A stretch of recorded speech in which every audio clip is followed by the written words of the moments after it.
ए भौजी का हो? देखत यार 3 दिन से बड़ा उदास बैठल हो। का बताई हो? कौनो परेशानी बा का तारा? आप परेशानी पूछा तारा, ई ना कहा तारा कि कितना ले परेशानी बा। अच्छा सुना, बोलो। लागतारू भौजी परेशान, बता दा कौनो बात बात का हो।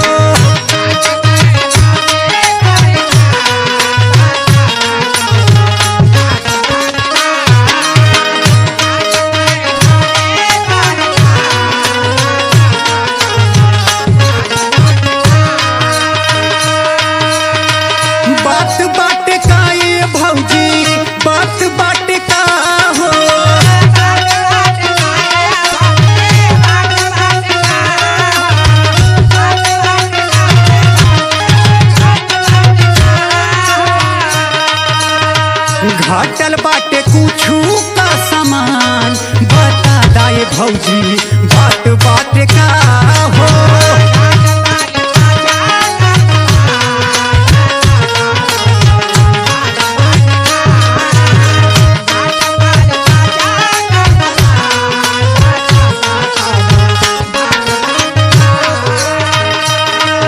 तोहके हम कितना ले परेशानी बताई, सुनो। का भइल बतावा। भैया तोहर गईले परदेसवा, सन सवा नहीं भेजले अभी।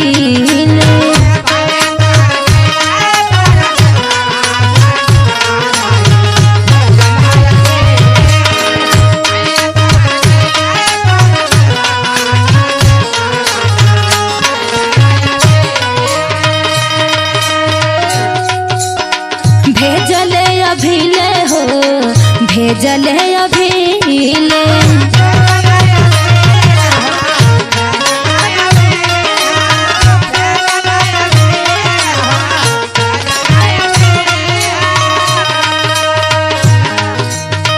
हियारा में उठे ला कल सवा, सन सवा नहीं भेजले अभिले।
कहाँ पिया गईले कौनो जिया, लागे नहीं मन देवरू होत बा फिकिरिया।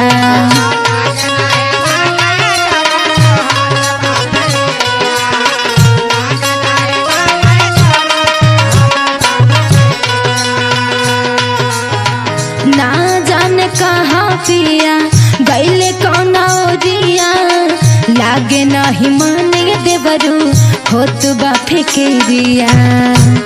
सुनो बोला। कही के गईले जाई बोलो धिया नवा, सन सवा नहीं भेजले अभिले।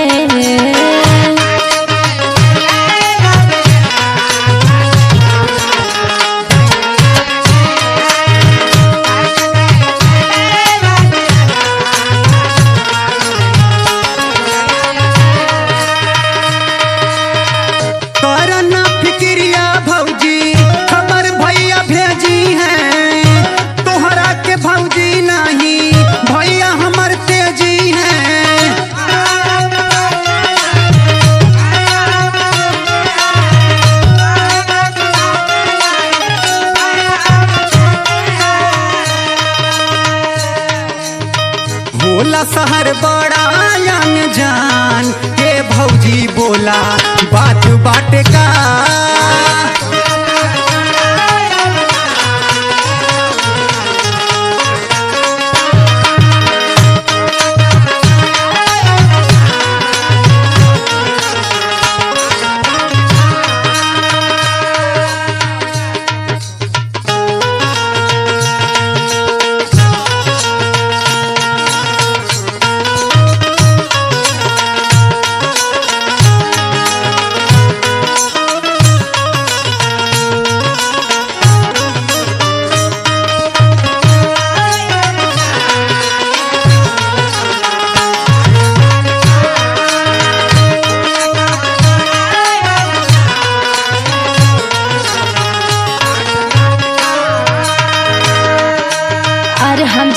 तनी सहर अनजान होलो, लेकिन सुनो बतावा। जहिया से गईले पिया छोड़ के देवरू घरवा, निक नहीं लागे तनिको घरवा दुआरवा।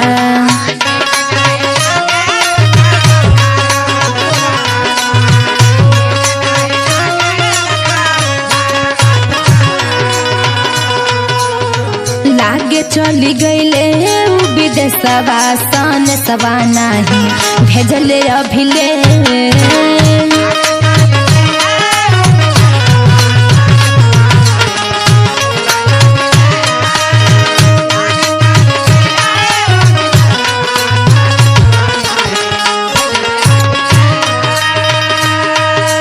ए भौजी का हो?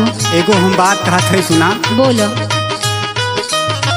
भैया नहीं बाड़े भौजी, हम बानी साथ हो, सेवा में हाजिर बानी तोहरा दिन रात हो।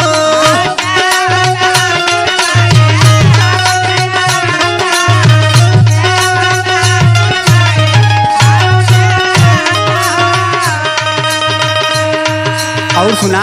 बोलो। धीरज रख बना नानदान,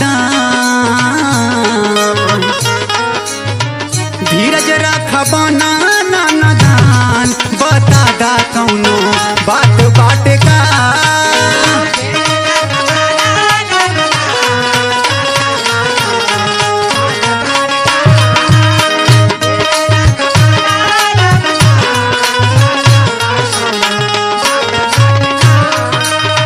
लगातारू भौजी परेशान, बता दा कौनो बात बाट का। हियारा में उठे कल सवा, सन सवा नाही भेजले अभिले। लगातारू भौजी परेशान, बता दा कौनो बात बाट का। भैया तो हर गईले परदेसवा, सन